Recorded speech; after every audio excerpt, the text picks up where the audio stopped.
Oh, shoot.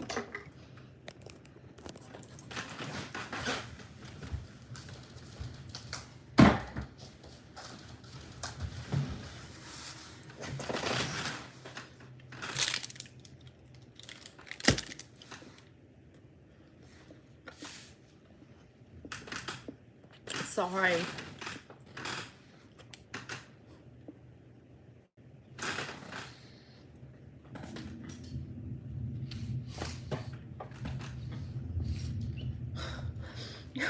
Y'all, I'm sorry. I'm sorry. Lightning struck and I lost my internet. I lost my power. It is coming a downpour. I'm so sorry. I'll let y'all come back. And I had to use my phone because my Wi-Fi, I was on my computer. I'm sorry, I took a bite of protein bar. I was on my computer, and when the lightning struck, the power went out and it killed my internet. So then I lost my service. So I grabbed my phone real quick and went back to, I do have a question. Is the picture different right now than it was on my laptop? Or does it look the same? I was just curious.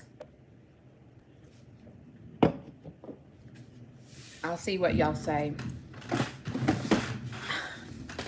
It's crazy. I'm telling you, I looked at the radar. Yeah, my animals get afraid of the storm. There's the people are driving. She just messaged me. They're still gonna drive here, and I'm like, okay. Okay. I tried to look at this blind. I'm trying to get Shane to let me get wooden blinds. Look at this. Can y'all see? It's like not as clear. Yeah, I want wooden blinds. We haven't, when we moved in this house, April of 2019. And she had those blinds, and I want to get wooden blinds. And we've taken all of our concentration on improving the outside of the property. So we have done nothing to the inside but paint since we moved here. So the lady messaged me, and she said that the weather is supposed to be fine at 10:30. Okay, if it is, but it's gonna be a muddy mess. But I guess this is part of touring and opening your farm to the public. Is like, people don't understand that animals do not respond when the weather's like this. And I mean, it might be over at 10:30, but my animals are gonna be scared to death. I don't know. Anyway, how are y'all doing this morning? Are y'all doing okay? I'm very thankful that you guys are here with me, and thank you for subscribing to my page, and thanks for just giving me, you know, part of having a sanctuary is like, you have to have a lot of support because it's hard. It's so hard because, you know, what ends up happening is you deal with you know, animals with disabilities, and like Penny Lane is a full-time job right now, literally a full-time job. And it's hard sometimes, and it's so hard. It's so nice and refreshing to be able to come to, like, right now on this live, and be able to know that there's support out there. So thank you. Let's talk about Shishi, my pig, since Diane's bringing it up. So y'all saw on my last video that I had an ultrasound of Shishi. And so I was so excited that she is pregnant. Shishi was 2 years old in March. And I'll just tell you a quick story about her. So I did not have pigs, and my son has always wanted a pig. Okay, you know how like you see those little micro mini pigs, and you know kids are like, oh my gosh, I want one of those micro mini pigs to live in the house. You know what I mean? Okay, those micro mini pigs, I don't think they exist. I've never seen them stay this small. I mean, when I got Freddie, he was literally this big. He was the cutest little pig you have ever seen in your entire life. Freddie was somewhat of a rescue. I'll tell you what happened. I wanted to get a pig. I wanted to get a pig because my son was graduating college, and I wanted to have a pig on my farm for him.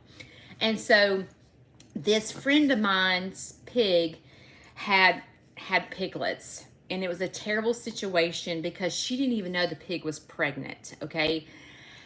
And the pig was probably 50 pounds. Like, it was a tiny pig. And it wasn't really old enough to have piglets. And so it had gotten bred without her realizing it. And the mom started going into labor, and she had had 3 pigs. And then what happened was one of the pigs got stuck in the birth canal. And it was awful. Like, the mom couldn't have the baby. So she had to take the pig to the vet to have it looked at. And so the pig was going to have a C-section to get the piglets out. And the C-section was going to cost like $1,500. And the girl couldn't afford it. And so she is so sad. Oh my gosh, even telling the story is so sad to me. But the pig ended up dying because she didn't have the money for a C-section. And so that is another thing that, while we're on the subject of having a farm and having animals, you have to know that when you breed an animal, okay, or you have animals, period, that can get pregnant, these situations you have to think about before you breed your animals. Okay, there are risks involved. There are chances that you have to pay $1,500 for a C-section to save your pig's life. These are things that have to happen. So like sometimes you're like, oh, I want to get a pig. My son's always wanted a pig, you know, so I'm going to give him one for graduation. Well, you have to think in your head what can happen. You know, they can get sick. You're going to have vet bills. There's medicine involved. You have to worm them. You know, do you have the right enclosure for them? Like, how long do they live? How long are you going to have to take care of this pig? These are things that you have to keep in mind. And it's not just farm animals. Even getting a dog. You know, I'm going to get a dog because it's the cutest dog I've ever seen. And, like, what is the longevity of this dog? Like, you know, there's a lot involved. And people just... And listen, I am not getting on to people that do this because I've done it myself. I've done it recently. I saw this cute bunny and I was about to die, and I found myself getting it, and then I got it home. I was like, what am I doing? I don't even have the right. We do this as humans, so I'm not getting on to anybody that's done it because I'm guilty myself, right? So anyway, so the pig ended up dying, and she had 3 piglets. Well, the lady, the owner of the pig that died, she had small children. I wanted a pig. So I said, do you want me to take one of these pigs to help you, you know, not have to bottle feed 3 little piglets yourself? So she let me come get one. And so what ended up happening... Okay, the lady's messaging me. What ended up happening is I went and got Freddie. And like I said, Freddie was a week old, and he was this big. He was the cutest thing, and he hated me, though. And he loved my son. But Freddie lived in the house. So, I couldn't just have one because Freddie was going to get lonely. So I had to have 2. Okay, that's my children's book. So I wanted to get Freddie a friend because that's how this works, right? So I saw some friends of mine had just had piglets and they were Cooney Coons, and I wanted a Cooney Coon. Freddie is a potbelly pig. So I went and purchased Shishi, and Shishi was the same age as Freddie. Their birthdays are just like a couple of days apart. So I raised Freddie in the house, and then when he was like 6 to 8 weeks old, when I told him he was a pig and he had to go outside, he had a heart attack. And so I had him a friend when I let him go outside for the first time. So he met Shishi. So Shishi and Freddie have been friends since they were 6 weeks old. And so they've lived together. And so Freddie became aggressive. It was awful. I mean, he was all like, when I would walk, I did not free range them in the beginning. They were in a pig pen. And every time I wanted them to be friendly, I wanted to go, they have a little porch. Yes, my pigs have a porch. And so they had a little porch, and I wanted to sit on it and let them play. I wanted to teach them things. And so I taught Freddie how to play chase. And then he started, like, every time I would walk into the pig pen, he would jump on my leg trying to breed me. And he was, like, aggressive. And if I sat down on the porch, he literally would grab my ponytail and ejaculate all over my back trying to breed me. It was horrible. And I thought, oh, my God, I'm going to have to get rid of Freddie. What am I going to do? Because he's going to hurt a child. Or he's going to hurt me. And so I called the vet, and I said, if I get him castrated, will it stop this behavior? Because he is out of control. He's going to hurt me. And he said, no, Diane, you're talking about Bobby Joe. So anyway, he said, it's $150 to castrate him, Judy, and I do not think you're going to get the results that you want.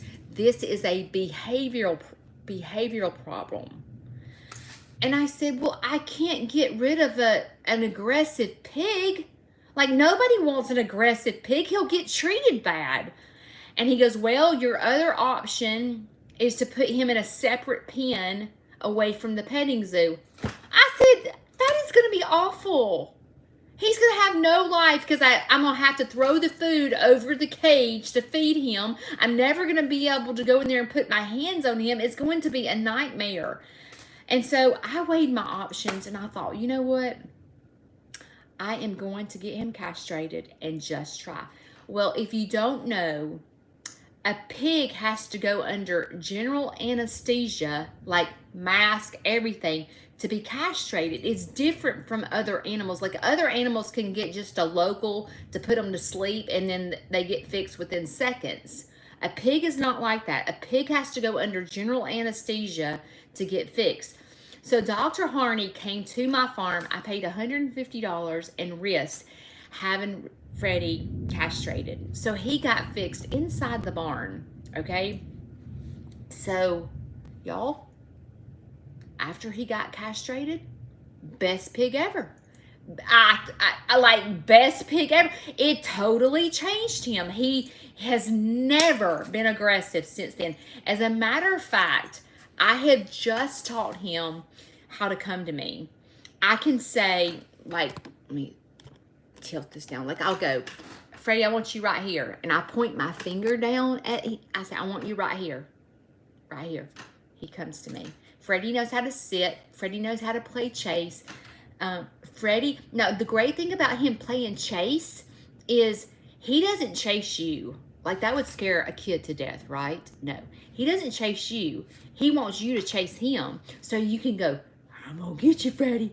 I'm going to get you, Freddie.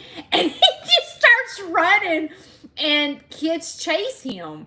And so it's something that I started doing with him when he was just a little bitty piglet. And he does it. And so kids love it. So when I had him castrated, it totally changed him. And I was so thankful because I thought I was going to have to get rid of him. And it scared me to death to think about. All I could think about is someone's going to either eat him or they're gonna hit him because he's mean. They're gonna get a stick and they're gonna hit him. Like, I could not bear the thought of someone getting Freddie and hurting him. I could not handle it. So I was like, I'm just gonna cross my fingers and pray that this castration works. It was the best $150 I've spent on my farm. It was the best, because Freddie is the most loving pig. He will come. Now, Shishi is loving too. Boyfriend is very gentle. Boyfriend is my other pig. Boyfriend is Shishi's baby's daddy, okay? Boyfriend is gentle. Like, when Boyfriend knows how to sit. So when he sits and you go, he'll go.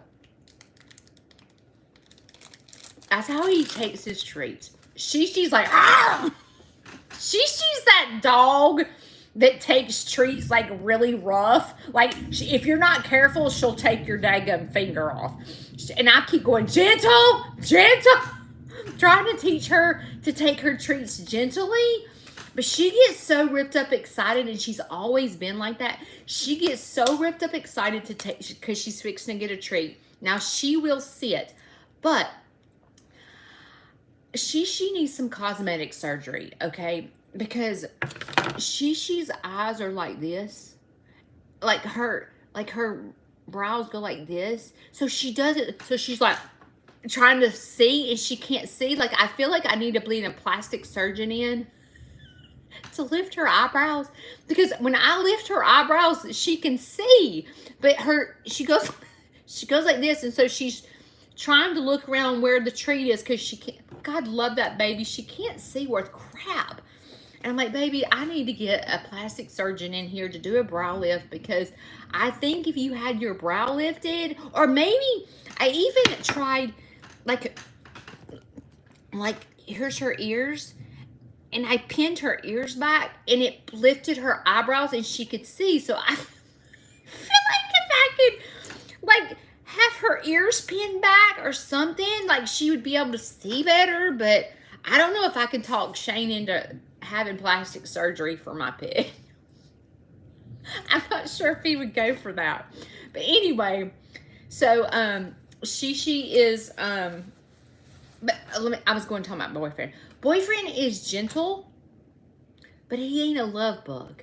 Like, he ain't one to want to snuggle. Shishi is all about, here comes Shane.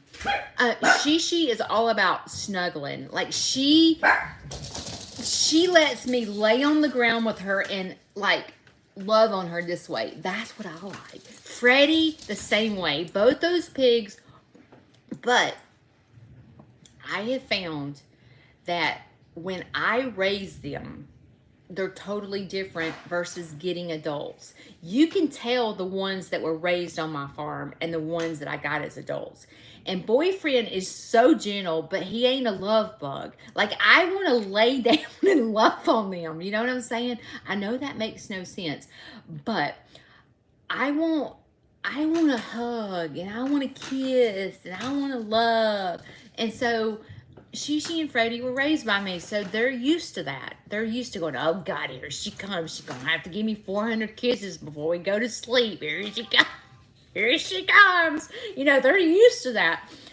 Where boyfriend will let me lay on him, but he's not like, he's so big that, I don't know, he's just not, he don't want to cuddle, okay? Like, I believe that if Freddie came in this house, I believe Freddie would sleep with me in my arms like this. He would. Anyway. So, I'm sorry that our power went out and I missed y'all. I had to get cut off. But I wanted to come back and tell y'all that I am alive and I didn't get struck by lightning.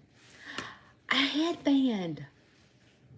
I wonder if that would work. But you know how big that headband would have to be? Like, who's going to have a headband this big for a pig? But see if I... Hang on. We're going to try it. Hang on. I got a headband somewhere. Hang on. Where's my headband?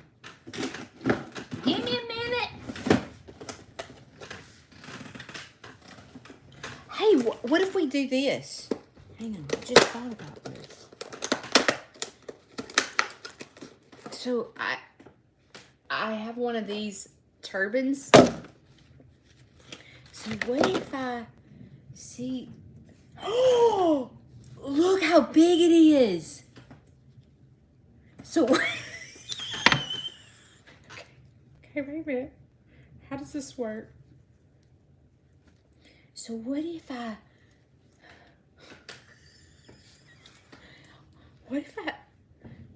put this turban on Shishi's head? Hang on. I gotta figure out how the crap it. Okay, it buttons like this. So if I put this on Shishi's head. Wait a minute. Hang on. If I put this on Shishi's head, and then I gotta button it. Let's see if it works for me, it's gonna work for her, right? Hang on. Dadgum, my fingers won't work. I have arthritis, and sometimes I can't get my fingers to work right. Okay. All right, I have it buttoned. So like, and see how loose it is on me? So if I put this turban on her, and we pull it tight, like this, it would lift her eyes up. Y'all, we doing it, okay? So I can pull it like this, and then it can, because I think this would be tight on her. You think she'd let me do it? But see how loose it is? So see, Shishi's head's like twice the size of mine. So I'm thinking it's gonna fit. And then it'll, she gonna go, I can see! I can see! I'm gonna say, listen, Shishi, these subscribers said that I could give you a brow lift by putting this on you. But see, look, it's giving me, like when it's tight, it's giving me a brow lift. Are y'all not, see, this is why I go live, because you guys have the best ideas ever. And so this is a microfiber hair turban. And see where I got this. So there's this makeup thing. It's called Ipsy, I-P-S-Y. And I am ADHD, like severely. I do not like to wear the same makeup. I do wear the same foundation, but I do not like to wear the same makeup. It bores me. Like, I can't stand it. So, like, I like to try new products. So, this Etsy sends me crap I don't know how much I pay. I think I pay $50 a month. And they send me crap all the time. So, I had this drawer that's got crap in it because look how many makeup bags I have. But they send me all these new products. And see, you know how, hang on, you know how, like, people that make products, what's it called? It's a psychological buying. So, like, if you put it in a cute, like this is cute. If you put in this, the people will buy it. Oh, I am a sucker for something cute. If it's cute and purple, I'm buying it. I'm buying it. No matter what the product is, I'm like, oh my gosh, look how cute that would look on my makeup stand. That's me. I'm a joke. I'm crazy. But see how pretty this is? So, anyway, so I got this turban from Etsy. And see, I'll never use it. I don't think. I mean, maybe. But see, like I'm going to show you some other. Let's see what this is. I haven't even used this yet. Oh, cleansing balm. You don't see what this is? But they send me so much crap. But this is what I do. See, I collect it. Like for example, this. This is an eyeshadow palette. I have a stepdaughter and 2 daughter-in-laws. Okay, so there's 3 girls in the family. So I collect it on, you know, like the stuff that I get, and I give it for Christmas. And when I was a kid, but see, I'll never use this. this is like a young girl stuff, right? So I just collect it, and then for Christmas, the girls get a stocking from me, and it has nothing but girly stuff in it, you know, and they love it. But when I was a kid, my mother gave us a stocking until the day she died, okay? And out of every single Christmas gift that I got, my stocking was my favorite because my mother would like, it wasn't like, I didn't get candy in my stocking. I got like jewelry and makeup and nail polish, and I loved it. And so when my mom got sick, I was like, will somebody please buy me a stocking? I just want a stocking. Like, I hate Christmas because I want my stocking. You know, like, you know, I was kind of like that. And so I kind of passed that tradition. You know, I talk about mental health a lot. And I talk about mental health a lot because a lot of times I'm on the struggle bus with depression and stuff like that. In the past, I have been. And so I have learned, and you need to listen to your Aunt Judy, okay? Whatever you struggle with that you don't receive from people, like, for example, if your husband doesn't show you enough attention, or you don't, like, your husband's not the type, or your kids are not the type to give you a birthday present or a Mother's Day present, and you get your feelings hurt or something like that. Okay, I'm just giving you examples. I have learned that if you will give what you want to receive, the blessing is so much bigger. I mean, you will get blessed. Like, you get this feeling of like, okay, so my mother passed away in 2009, but she got sick. She was sick for 11 years. So it's been a minute since I've gotten a stocking. And I used to like, and I know that Christmas is not about giving. It's not. That's not the reason for the season. I know that. But it was almost as if I just missed the family, like, Christmas parties, and like my mother, like, you know, doing. So anyway, so I began to miss me getting a stocking. And I don't have girls myself. I have 2 boys. And so when Shane's daughter came into the family, it was like I was gifted this girl, and I loved it. And so and then when my kids got older, then I started getting daughter-in-laws and stuff like that. So where I missed the stocking, I give the stocking to them and give them girly stuff, and I get such a good, like, my needs get met. Because, like, missing my mother doing that to me, y'all, I got an Easter basket, like, as an adult. My mother used to drive to our house Easter morning, and there was Easter baskets on our front door, like, and I had kids. They were for me. Mom gave us Easter baskets. So, like, and in the Easter baskets was girly stuff, and I loved it. So anyway, so if there's something that you struggle with, that you miss as a kid or something like that, or there's something lacking in your marriage or with your family, if you will take whatever you're missing and give it to someone else, you'll be amazed how it fills your bucket to give. It is amazing. So anyway, so this is my little daughter-in-law, and when they come to my house, I'm like, do you need to go get in my drawer? So they'll come in here and get in my drawer, and, like, you know, it's like going to I don't know, because there's like all kinds of stuff. So, like, they don't ever have to buy makeup because I give them to them. So anyway, it's just a fun feeling. I love having girls around.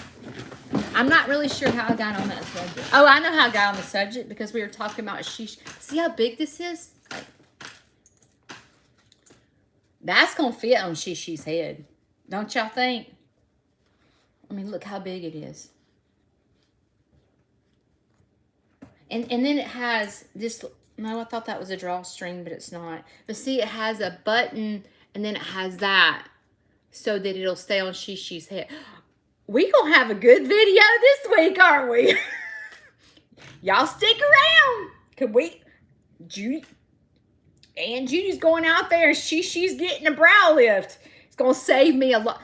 I think this probably cost a couple of dollars. I don't know, $10. Let's just say. So for $10, she's gonna get an eyebrow lift instead of spending thousands to get the plastic surgeon out here to get her brow lift. And she's gonna magically be able to see, and she's gonna be able to see those babies. The vet did tell me in the ultrasound that the babies they're starting to get bones. And so I was like, what does that mean? So I Googled, like, at what stage during the gestation, God help me, gestation period did the piglets start getting bones? And it's like halfway. So my thoughts of, you remember I told you guys that if I remember correctly, she was in heat probably a month and a half ago, and I was correct. So she probably has another month. What you looking at? I'm waiting to see if you're going to do anything today, if you're just going to talk on the telephone all day. I got friends that need me. You got friends. I got friends that need me, Shane. Yeah, you got friends in low places. Anyway, so I was correct in... More Tractor Supply. Buy me something! Buy me a surprise! Spend time with me. Buy me some surprise!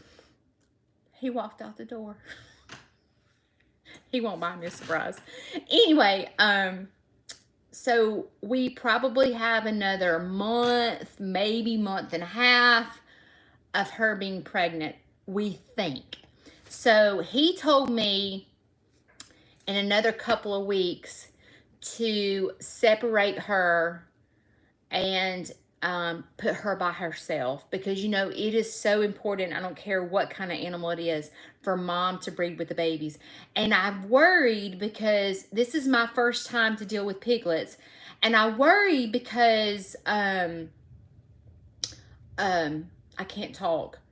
I've heard that mama piglets can like fall on their babies and like smush them, and I've been worried about that. And he goes, well, Judy, that usually happens when they're cold and they're huddling up and the mama sits on them. So I'm hoping that does not happen, because that will be awful. You hear Shane's baby is at the door upset because Shane left it. Come here, Jackie boy. Mama take care of that baby. Come here, Mama. Come here. Come here. This is Shane's baby. This is Shane's baby boy. Okay, let's see if y'all get this. This is Tag.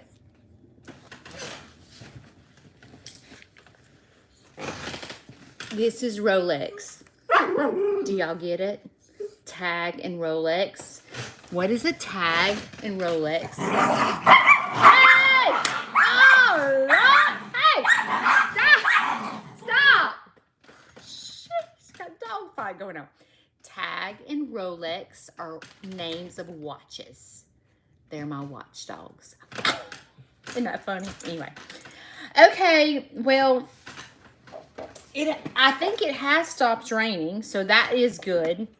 So, hopefully, I would hate for this little girl's birthday to get ruined over rain. But thanks for joining me this morning.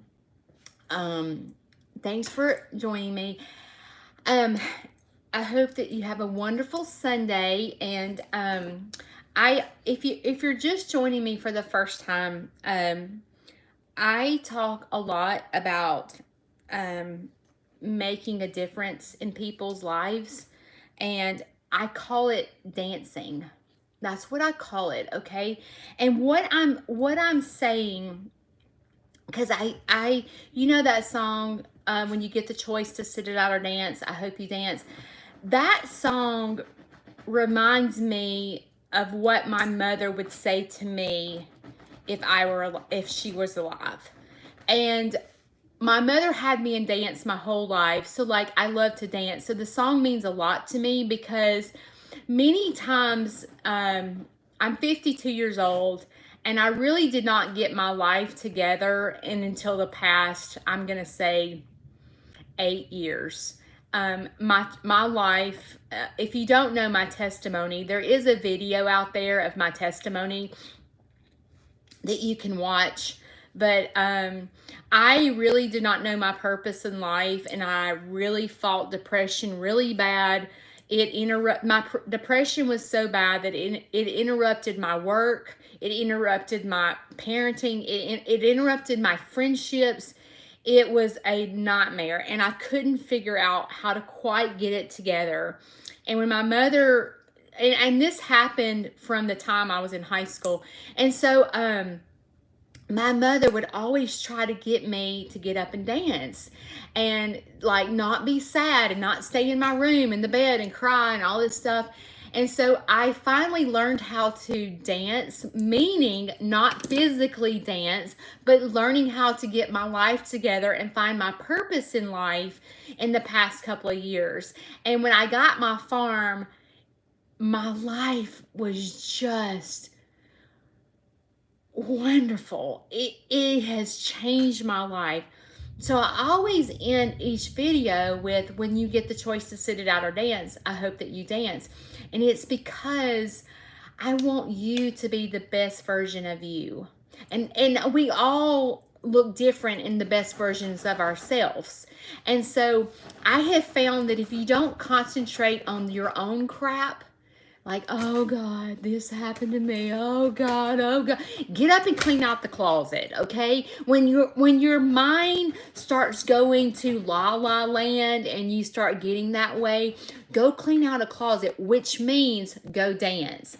Go get out of that crap and get yourself away from it. Go to a farm, go shopping, go clean out the closet, go do something for someone else. Don't wallow in your own sorrows. Go make a difference in someone else's life, because when you do that, it's going to make a difference in your life.